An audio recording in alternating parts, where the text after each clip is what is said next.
Invoker. We've got ourselves a wonderful little Invoker in the mid lane.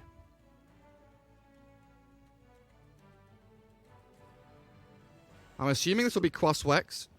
Tornado to try and delay any pushes coming in. You've got long-range catch against Puck, against Lycan. And of course the ability to disrupt these team fights and set them up for Flywin and Super with those big AoE wombo combo ultis. I love this combo from Puck and Viper. I was testing Viper yesterday, and the first thing that came to my mind was Disruptor.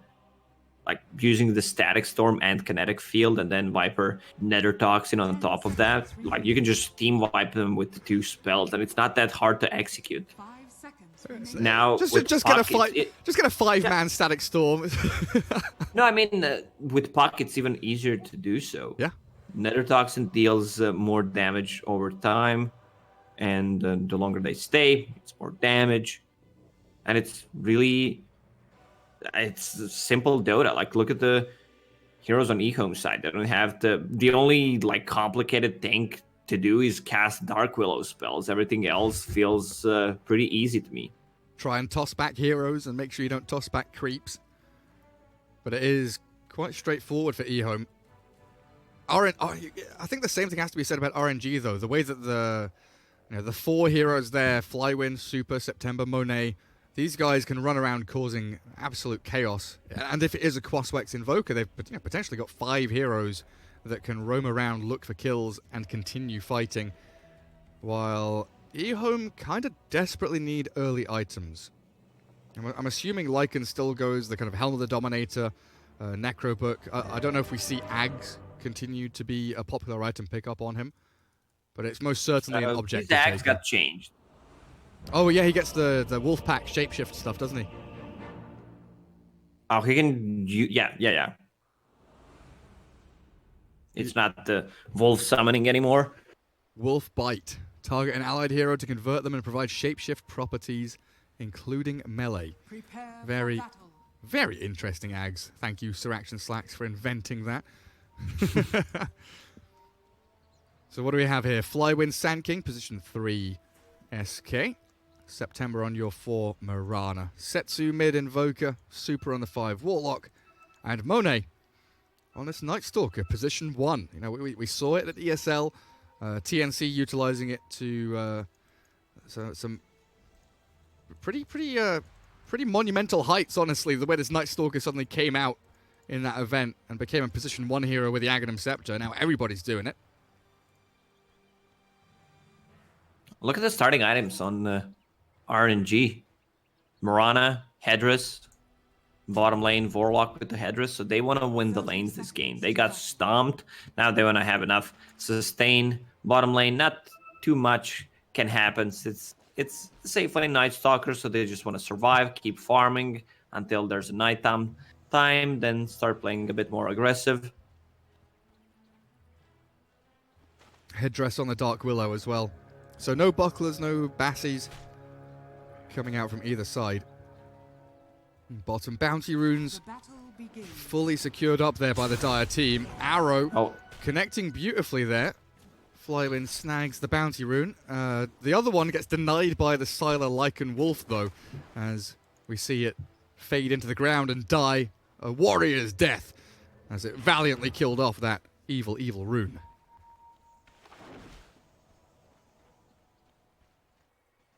Bottom lane, Tiny and Willow. I think this is pretty good here for RNG. Super should be able to kind of weather the storm. Headdress plus Shadow. Oh, yeah, he's gone Fatal Bonds level 1. Hang on a second. Fatal Bonds level 1. Alright, that's really aggressive. Yeah, interesting decision here. They're going to get a lot of damage onto Faith Bian, and fair enough, they've dropped him to less than half HP already. Fatal Bonds, you know, now 6 enemies from level 1 doesn't scale the way it used to, where it was like 3, 4, 5, 6. Now yeah, sadly he didn't catch Dark Willow. That is a little sad. Once this Radiant team hits level 2, they should be able to, you know, completely have control of this lane. As Tiny and Dark Willow both dropping pretty low on HP. Mid lane looks like Viper having a pretty happy time. 5-0 against the 1 or 2-1 of Invoker. As top lane, Puck has been forced to transition here. Why? Looking to deal with September and Flywind, but it's a difficult one with Burrow Strike and Arrow. So much lockdown and just right clicks coming out. Yeah, there's a lot of lockdown, but it's not going to be as effective as usual since Lycan can just block the arrow after Sanking initiates. They keep the pressure on. Bottom lane, yet again, Fatal Bonds utilized by Super. That's some real good harassment. Did catch the Willow with it, so Jinkyu and Faith Bian getting tanked just by right-click trading.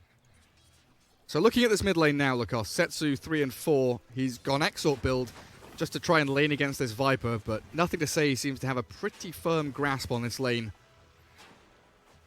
Now, Viper got the buffs on poison attack, so he, like in the previous patch, he wasn't really a lane dominator. Depends what kind of a build that you went for. Usually it was Nether Toxin, so just farming the jungle. Super, he's all right. More than fine. And yeah, Viper was very much like a timing hero, one might say, in the previous patch. No, you just wanted to farm jungle and the mid lane, stacking some camps, farming with Nether Toxin, then building Growth of Aethas, Guardian Greaves, grouping up.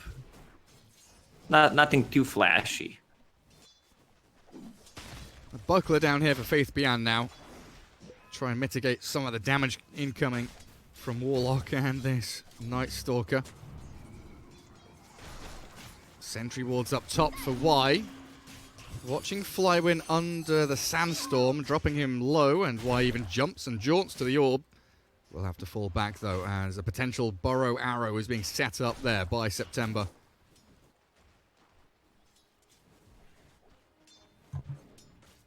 Super contesting the pull. Very nicely done. Make sure that the lane is reset back towards the Radiant Tier 1. Give RNG a little more control. Sylar taking a bit of a beating here. September still has that arrow. Up to level 2 now, in fact. Yeah, you need to max out the arrow since it got changed. Level 1, it's only 3.5 seconds. Rotation into mid. Jinkyu is invis. 2 points in the Bramble Maze, 1 in the Shadow Realm. Decides it's not worth it going towards a full HP Setsu Invoker, so instead swings down bot, looks for Super, but back into the trees and a quick little heal onto Monet. Keeps him on his feet. They're trying to kind of bait Super into this. Keep clicking Faith Bian. Yeah, you Fatal Bonded me, now we're going to go in. Avalanche Toss, Bramble Maze, but Faith Bian losing HP at a pretty drastic rate. Monet won't commit for it. Can't fight that 1v2. It's really hard. There's a buckler on the Night Stalker. He's sitting near the tower, so extra armor from that as well. No creep camp there for Warlock to pull, unfortunately. He's got one more heal left in the tank, pretty much, once he's regened that mana. But 5-minute bounty runes arriving. We see ourselves a set up top. Puck cannot contest, and we just get the 2 for 2.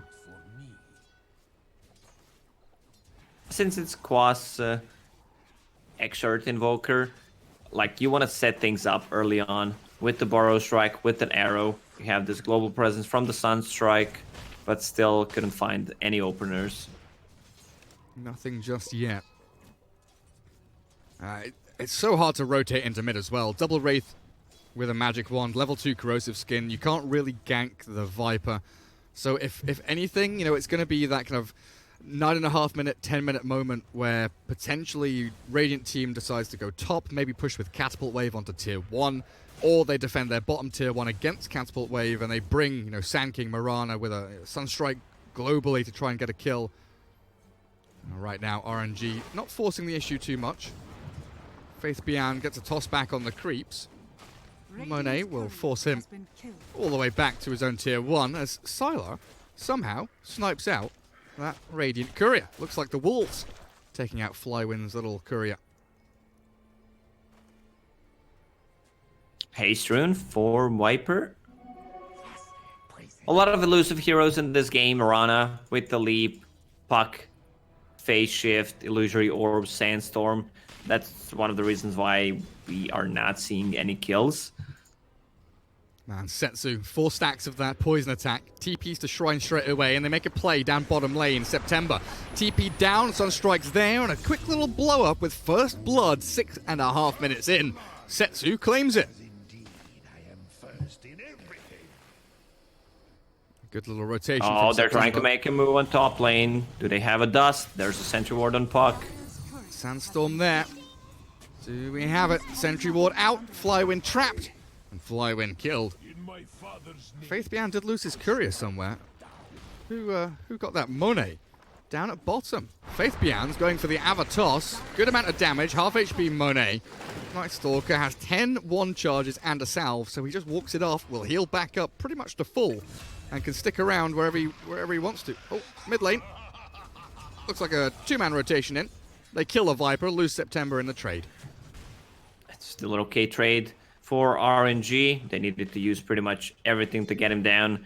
It was a full meteor damage with the cold snap plus an arrow. This Invoker looking very strong. So Night Stalker on the bottom lane just continues to farm. If someone rotates plus a Sunstrike, that should be a kill. And we can see the rotation. They don't see them. 2 observer wards placed a bit deeper, even though they have one on their own high ground near the tier 1 tower. Yeah, very defensive warding. Does watch out on the bounty rune. September Mirana with bottle. Still trying to find a place on the map, leaving Flywin up top alone, who has to contend with all these sentry wards. All right, he's got one of his own. There we go. He's scouting for high ground ward. Nice play. He'll find one of the sentries. One disappears. Do we have any more? We do. Jinkyu and Y both having sentries up on them. I don't know if they can make this kill on their own, but with Sylar's arrival from the right-hand side, they do move forward onto Flywin. He's got Sandstorm and Burrow Strike. Let's see if he can make a play to get out of here. Quick burrow down to south, Fatal Bonds onto 2, and in comes Monet with a quick little Dark Ascension. He's over the top of the trees, but the chase into the back. They've got the root from Sylar onto Super. Fatal Bonds, they're chipping away at people, but he's not been able to finish off the Warlock. He's come back in, he's diving deep. Sylar wants this kill, it'll swipe him down. Finally gets the grab, but he might be in trouble. Burrow Strike not going to land. He scrapes the backside of Sylar, and the Wolf is out. He's escaped, rejoins the rest of his pack, and why? Waning Rift forward, but Orb back. Does get to safety. Courier in trouble. Not quite. Monet backs away as Dark Ascension wears off. Good play from Sylar there. Didn't want to fully commit straight away. Instead, goes around. He was afraid of sanking using the Burrow Strike. And Mirana would follow up with an arrow. And that would definitely be the death of him. And now he can just farm the jungle. Let's check if we have any neutral drops. There's a Poor Man's Shield. And there's Broom Handle for Lycan. Poor Man's Shield on the Viper. Oh, lovely stuff. Lovely stuff. Viper TPing top. Defend up that lane. And Sylar's down bottom. Faith Beyond just walks straight towards them. September pretty much out of mana. Monet gets that outpost take cancelled out. Faith Beyond.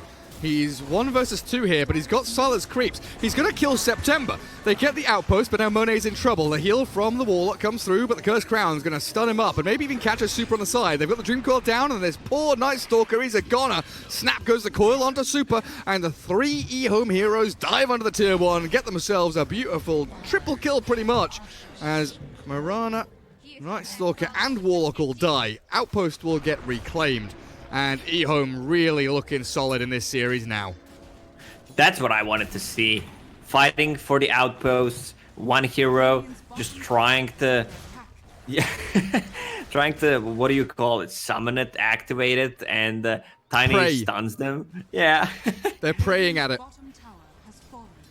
RNG made the ultimate sacrifices, and they don't get anything from the gods. Oh, easy 200 from Mirana. Just using the arrow to kill the Helm of the Dominator creep. And then Moonlight Shadow to hide. Ooh, that dust was ever so close. Xinqiu's going for this. He's going wild. Oh, they've caught her. Do they know? They know. The avalanche. Moonlight Shadows wearing off. September has another leap. Another one. One more. Where can we go? Deep into the trees. Can't be caught. A lot of time wasted. Radiant structures are fortified. Well, September has pissed off EHOME, that's for sure. But they've got nothing to say farming top. They've got Y who's clearing out mid-wave. It's not a massive deal for EHOME just to keep toying with them. And tier 1 bottom already falling, with Sylar accelerating as well. Lycan with Helm, Treads, and something on Courier? No? Oh, he just finished off the Treads. He got 700 gold in the bank, that's why. Looking pretty hot on this Lycan. Where's he going? Oh, he's going to kill Couriers. Radiant's courier has been killed. Poor Super. That's an easy one. Monet has to Found Dark Monet. Ascension to escape. That's not what you want to be doing. And Flywind dying top. My goodness, it's action on every lane. EHOME are just pushing all of the buttons. And RNG don't seem to have a response. They are still waiting for this Setsu Invoker to be ready.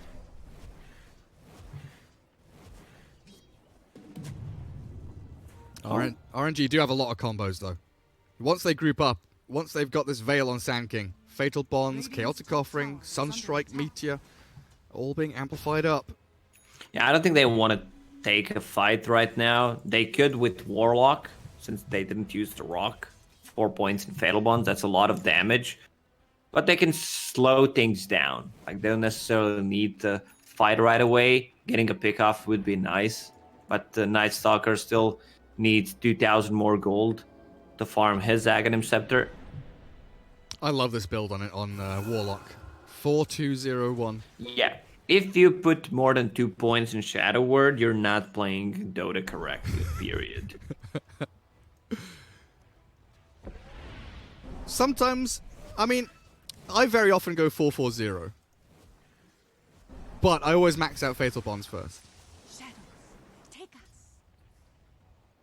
But I do think Upheaval is a super underrated spell. Maybe not underrated against the Lycan, though. Or a Puck. They've got some pretty hefty maneuverability. But you can't maneuver yourself when you've been stunned up. That Meteor from Setsu, unfortunately, not quite connecting. Arrow slides and threads the needle between Sylar and Xinqiu. And nothing to say is trying to grab onto Super, but the jump forward from the Wading Rift Puck, trying to tickle down the Mirana. Snap! The coil, and down she goes, and a 5-man rotation into mid means an easy tier 1 for EHOME. Even if they set up a good combo and Xinqiu is in a position to use Terrorize, he's just going to cancel the whole stuff. Also, the thing we didn't talk about is Terrorize with Puck ulti. Also, easy to execute while they're in a Dream Coil. Terrorize will snap the Dream Coil, guaranteed stun. Then Lycan will come in and deal the damage. Only 2,000 net worth lead for EHOME at the moment, but it feels like it's much, much more. Yeah, EHOME now starting to capitalize on this Lycan timing. Taking out all the tier 1s. But that top outpost, very nicely defended by RNG. They make sure that Viper is shoved out of lane. He cannot set up for a tier 1 push or a defense of his own tier 1. And the rest of EHOME are out gathering bounty runes, getting themselves prepped to defend Sylar down south. Y in position. Observer wards and sentries at the ready. He's not quite sure where to place. Where's he off to? Interesting that he's not warding high ground or anything. He's going deep for a high ground ward. Oh my goodness, look at that. That's going to give them some career sniping options later down the line. Radiant's bottom tower is under attack. We can most certainly feel the way this game's going, though. RNG have one lane to play, and EHOME, they have bunkered down this Radiant jungle. The shrine is no longer safe. They've got tier 2 gone bottom, and they're just transitioning into mid. But it's big team fight time. Yeah, you can see the itemization from EHOME. Viper straight into BKB. Oh, You wow. understand that everything they have is magical damage. Sylar is in. Yeah, he's gone straight for the Invoker. No, the Bramble Maze just missing. In comes the Chaotic Offering with the Fatal Bonds and Faith Bian dropping low. But they've got the Dream Call and the Terrorize catching onto a couple. Snap onto the Night Stalker is in the back. We've got the Epicenter cancelled. Faith Bian whacks him down with a nice little avalanche toss. Flywind's dead, and this is EHOME all day long. Xinkyu, nothing to say. Beautiful stuff. Lycan did die in the midst of it all, but they force a buyback. They get a couple of big core kills. And they force RNG onto their side of the map. So now, EHOME, they can go back into their jungle, take back to their shrine, take out top lane, gather outpost, and the map really is theirs. They definitely did a good job just controlling the fight, used the combo that we talked about, and even without the ultis, they can still take a fight. Like, the only big ulti they want to have for a team fight is Lycan's ulti, so he can do stuff. Other than that, they're pretty much ready to fight at any time. Still 200 gold away from that Aghanim Scepter on the Night Stalker. That's gonna be a big one. It really will. And Invoker with 2.2k saved up is like halfway towards Aghanim's himself if he wants to go that way. But it's, I don't know if it's like an early requirement anymore on this Invoker. They'll go on the Viper with a nice combo. That's the big damage from the magic sources. We were looking for RNG blow. Nothing to say out of the water. EHOME have to fall back. Nothing really they can do there.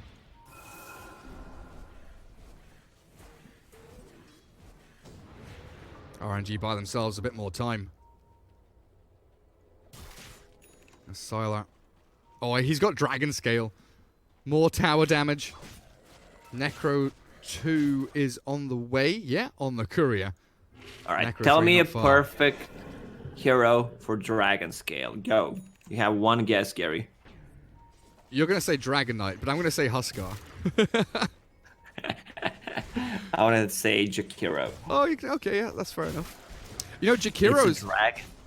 Oh, you're right, it's a Dragon Scale. Damn, I should have thought of that. I've been loving Jakiro recently.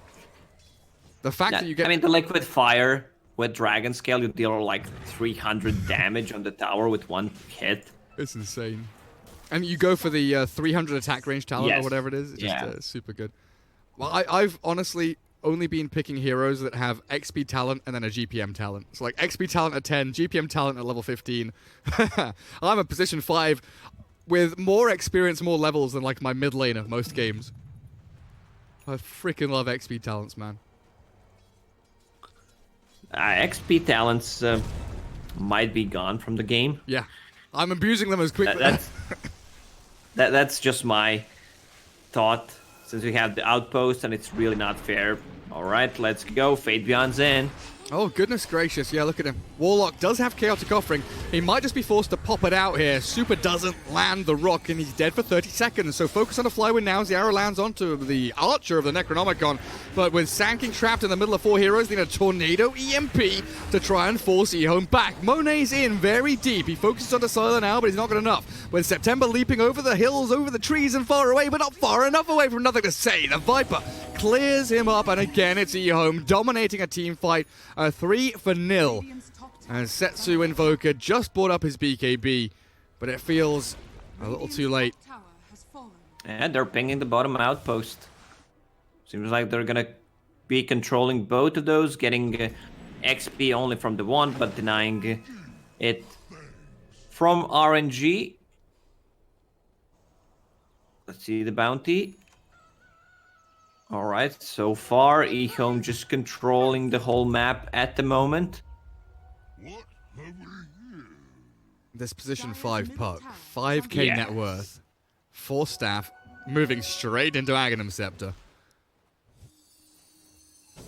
And legitimately, how far are we away from this on puck? Like 2600? Night Stalker's going to have his BKB. Invoker already has his, of course, but the way this game's going, Y is going to have that at a very reasonable timing on a support puck, let's be real. And the hardcore push is coming towards the mid lane now. Catapult wave ready and raring to go. Silo with Necro 3. Viper now with a Dragon Lance after the BKB. Xinkyu has mech, so they've got some sustain. And the catapult kept alive. They've glyphed it up for just the catapult in the mid lane, I guess. Yep, glyph on glyph action. because Radiant used the glyph. The multi-shot is now 4 times, so they want to keep their wave alive and straight into the Roche pit. It's Aegis time.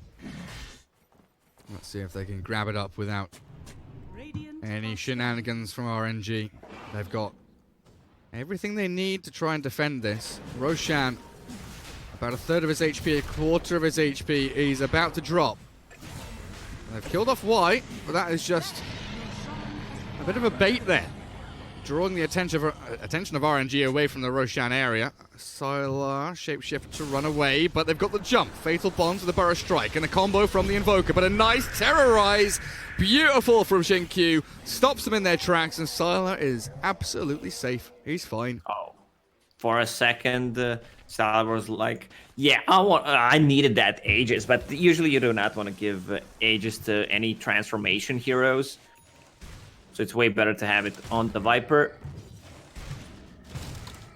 6 And to if you compare 16. the ulti cooldowns Terrorize against the Rock, right now, EHOME just wants to take a fight. Yeah, pretty big difference. Flywind does have Epicenter up his sleeve. Invoker, of course, will have all of his spells ready in the next kind of 10 seconds or so as well. Oh, but Monet, he wanted to continue farming his BKB. The arrow, onto nothing to say, will deter EHOME from diving any further in. But bottom, Sylar, he's pushed out this alone. And RNG want to try and stop him, make him pay for his crimes. Sylar. Oh, they're gonna see him. Yeah, that should be pretty simple. They're gonna okay. A little bit of overkill there. Calm down, RNG. Jesus Christ. Well, they really did get him. Dead for 40 seconds now, Sylar.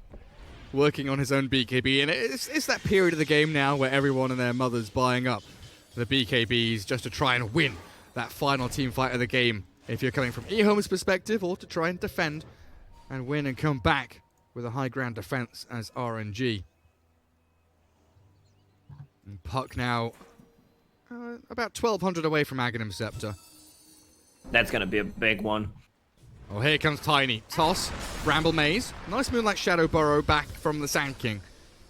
We'll get him away from danger.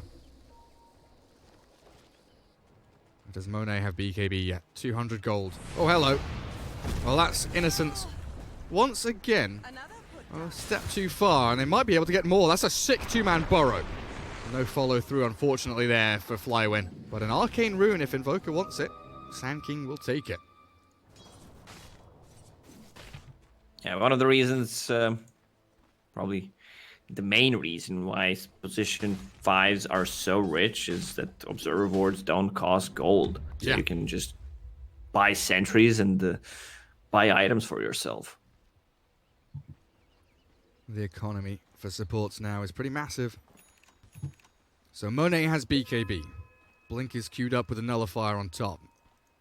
Mirana with a Yule Scepter done.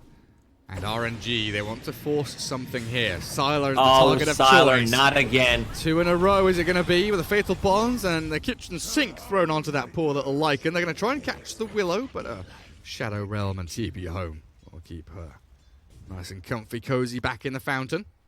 RNG, they're striking back. EHOME losing a bit of momentum now.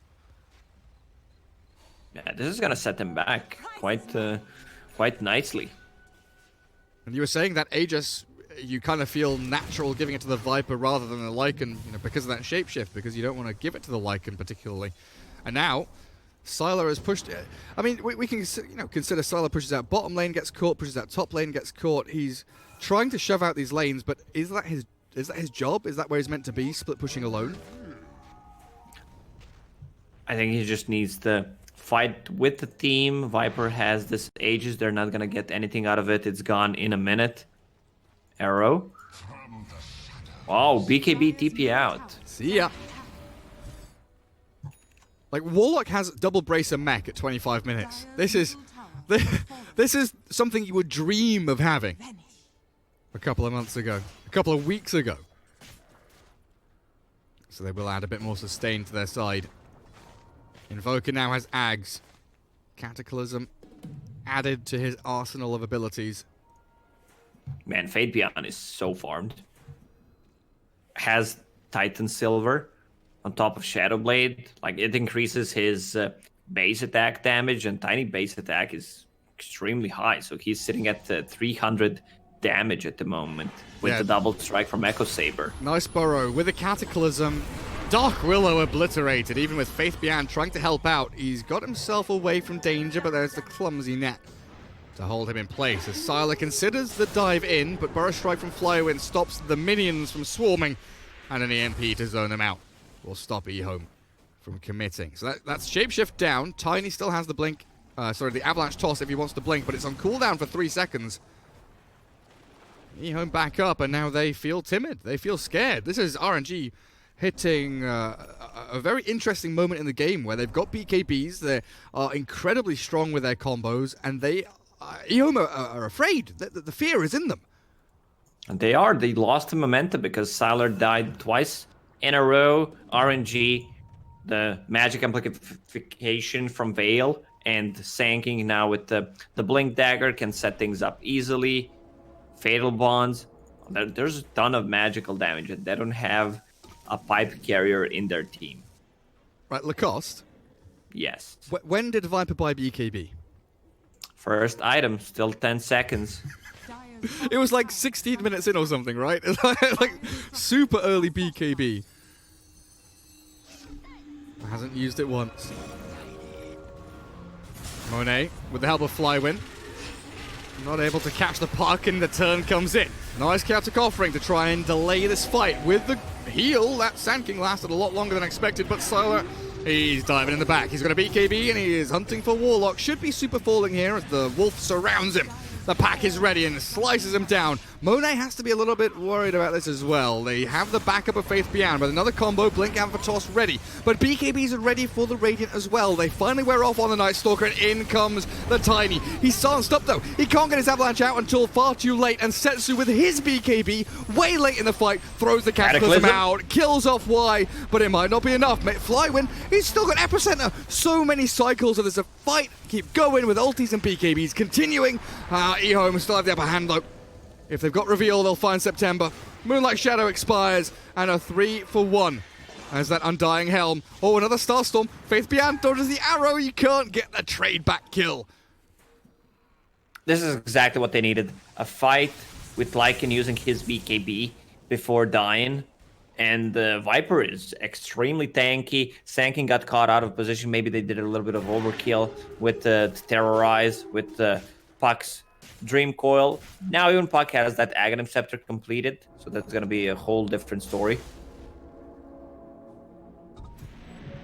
Dark Willow, Guardian Greaves, Dragon Scale. Very, very tanky. And what's Tiny got? Shadow Blade, 1700 saved up. TPing top to help the puck. They want that outpost. 30 seconds until they pop.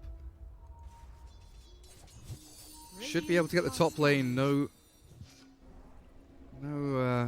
big problems there. Oh, hang on a second.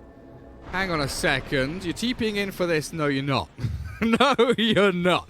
RNG. They put up the white flag and they say, okay, that's not a battle we can take, but this one is. Nice. Two-man Burrow Strike. Q about to drop, and there we go. He just pops. Sylar turns to fight into Flywind. The reveal. The gem. It's not there. He's not got reveal. He can't see. The gem's on the floor. He's trying to pick it up, but it's still on the floor. It's still on the floor. Now he grabs it. The Dream Coil catching out too. Tiny's in. The Meteor, though, drops on their heads, but nothing to say as the BKB. Oh, Warlock's walking in the wrong neighborhood. In comes the Lycan. He's going to shift himself forward. No, he's just standing AFK. He's just walking around, looking at his wolves batter down into RNG, and yet again, it's a 2-for-1 unfavorable trade for RNG in a fight that looked pretty decent to start off with.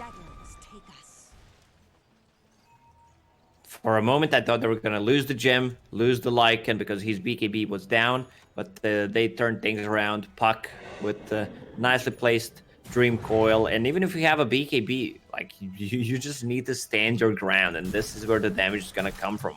Once Lycan goes in, he also has this level 20 talent, 8 seconds shapeshift duration, so you can use it more often. The Waning Rift, nice Tornado EMP. They don't continue. They can't catch. Monet very low, but a nice ice wall will stop the rest of EHOME.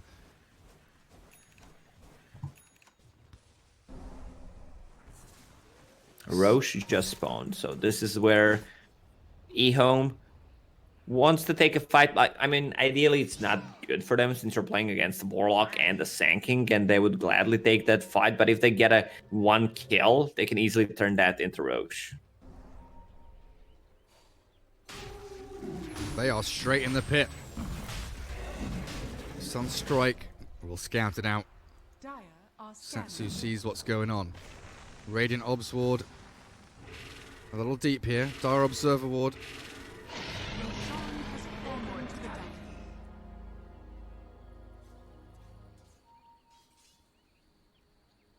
That's easy Aegis for them. Nothing to say. Yet again, given it. They feel like Silo with the cheese is going to be perfectly happy. Very interesting Silo here deciding the broom handle's better than the dragon scale. Probably not. I mean, feel like armor. I could try to understand why. I mean, I tested the broom handle. It's not that great. I mean, you can attack, let's say, from high ground to the low ground. You can also do that without the broom handle with the melee heroes if they're standing close to each other. But it's a bit easier, maybe. I don't know. Just trying to 35 attack range. That's really not that great. It's not amazing. Shapeshifted Lycan coming forward, but he's going to get found out by some Forge Spirits. This puck with the gem, Y has done an exceptional job just clearing out all of the Radiant Observer Ward sentries. They've got one bit of vision remaining, it looks like. This high ground ward here near their northern shrine. Their left hand, sorry Lacoste, I always forget you don't like that. Their top left shrine for the Radiant team. Yes, please. Actually, the outposts are called southeast and the northwest instead of just left and right. Isn't that easier? Where do they call that? In the patch? Yeah. God bless them. Right, that's it. It's canon. It's meta now. Ice Frog says northwest and southeast are perfectly fine. That's what I'm using. Oh, blink away. Oh, Dream Coil. Just off the mark. Why ever so close to catching Fly Win. And now RNG under the guise of Moonlight Shadow feel emboldened. Now they know EHOME are down in ulti. But it is all about holding these high grounds. They're going to smoke up themselves, in fact. How are we looking on that Aegis? There's still a couple of minutes remaining on Nothing to Say's Aegis. 2.5, yeah. Radiant structures are fortified. A bit of a weird smoke there. They're shifting all the way down bottom. Setsu gets the outpost. There's no tier 1 to take, so they're going to have to come back and defend that high ground one way or another. Still smoked up for another 10 seconds or so. As high ground shoved in by EHOME. They want to try and close this one out. They've got Aegis and Cheese, and they are ready to fight. Oh, the Hellbear. It's been arrowed. Epicenter in with a Cataclysm on top. Beautiful. Pop. Down goes Aegis, and that is Viper dead for a little bit. Flywin's BKB goes to work, but the barracks, the buildings, the structural damage is all gone. Nice Meteor Deafening Blast. Toss back, saves him up. Nothing to say, gets the BKB out, and Viper survives. Turns with a Viper Strike, and Monet. Oh, it is struggle bus city now for RNG. Buyback Night Stalker, but what can you do? The Tornado onto 2. Nice EMP with a Warlock dropping his Golem. The supports have been caught, but it's not enough. There's 2 supports. Who cares? EHOME, they get their cores out. They got 1 barracks. They got tier 3. It's shrine time now, and bounty runes about to be collected. Man, that tiny back toss saved the Viper, but RNG, they're not out, even though they were almost 15,000 network behind. They do exactly what they need to do. Sand King blinks in, uses the Veil with the stun, follow it up with the Cataclysm. They get a Aegis in a snap of a second. Also, they only killed the range Raxus instead of a melee one. Yeah, that is true. That is well worth noting. And now, double Catapult Wave into mid. Double Forge Spirits from Setsu. Trying to go high ground just a little bit here. Can they take a whole tier 3, do you think? Oh my goodness. They have a BKB up on the Viper, but the Hex is there with the Meteor on top. Dream Coil from Y. Snaps now onto the Night Stalker. They've killed off the Warlock. And Faith Bian pummels into Monet. Double kill for Sylar, in fact. Man, this Puck with Aghanim Scepter and Dream Coil is a game changer. You can't do anything. Stuck in the mud. Scythe of Vice from Setsu has done a reasonable amount of harm. He's trying to cut through waves. Successfully doing so. No catch from the Viper to stop him from TPing home. There's no creep wave, but it doesn't matter. Lycan says, who cares? Epicenter with Cataclysm yet again. Blowing up a hero. Faith Piano, he's about to fall. They should have this one, they do. They have the vision. Setsu gets the kill, and now EHOME, what do? They're sticking around. Buyback from Tiny. They want to play forward and aggressively. Top lane's pushed in by Y. Creeps arrive on the barracks. Mid lane, Jinq. Aggressive blink forward there, but caught with the Tornado EMP and the Burrow Strike. But Flywind, he's been brought within an inch of his life. Down goes the Sand King. Helm of the Undying will buy him a little bit of time to maybe cast the Burrow Strike, but he's got no mana to do so. He will fall. Buyback available up on him, and Invoke will have to pop his as well, but it is absolute destruction. EHOME clear through so many, they're forced to buy back en masse. 3 heroes return. The Great Migration from RNG returning to defend their base with a Fatal Bonds. No, it's not enough. They've killed Sand King again. The arrow slides in onto Y, but it's a dieback on Sand King. Even with the puck falling, they still have a 3 versus 2 now as EHOME advantage. Super and Setsu, the last 2 standing to battle forward, but Faith Bian and Sylar with nothing to say. They're just tanking the Golem. They right-click it down. Super's ulti comes to nothing. Absolutely nothing. This Viper is on steroids, man. The amount of the damage that he deals in a team fight, he's also level 26. Went for poison attack effects building instead of the Nether Toxin Silences. That's kind of a weird one. Because they didn't even take the melee nor range Raxes on mid. Like, if you get the Nether Toxin Silences, you just win a team fight, and it's probably going to get you to level 30 anyway.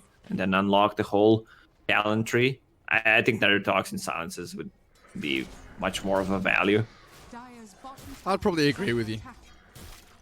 Having that silence. Again, like, you know, these BKBs, 5 seconds on the Invoker. Night Stalker's probably, 5 seconds. Sand King's a little higher, up to 8. But they are all dropping very low. Tiny, force-staffed away from the Invoker combo. Nicely done by the Puck, I believe. They just want to get the Megas. No, it wasn't the Puck. Oh, it's the Viper, of course. Look at all these summons, the Wolves. So many Wolves. They've got the racks. Down they go. Faith Bian still fighting, battling in with a cheese. He's got his BKB, and they jump forward. Toss the Archer in, but he can't get the finish on Monet. This is it. This is mega creeps, Gary. That's all they wanted. That's why they went for this kind of a play. Poison effects, buildings, AC, +3 extra wolves from Sylar. Monet has to face off against Sylar's BKB. With a shapeshift, he can run away. There's nothing really to stop him. Oh, his BKB wears. Oh, the Burrow Strike misses. He dodges a tornado. Now the Yule's up. He's 1 versus 4. He's been ditched by his team. And they do get the takedown. That BKB didn't last very long, did it? That's a big kill. But the top lane and the mid lane is pushed in, so they can't. And they don't have the greatest heroes to deal with the mega creeps. Like, you don't have any agility hero that has a lot of attack speed. The only one who does well is kind of Night Stalker and Sand King to one extent. Night Stalker Maelstrom. Kill the Megas. Invoker making solo plays. Feeling like he needs to just get something done, but he faces off against this Viper who 1v3s them pretty much. Puck's going to come in from the side. Super dies. 2 heroes gone without buyback, and that's GG. EHOME take the series 2-1 as RNG tap out. Much better draft from EHOME in game number 2 and 3. Maybe they were experimenting a little bit too much in game number 1.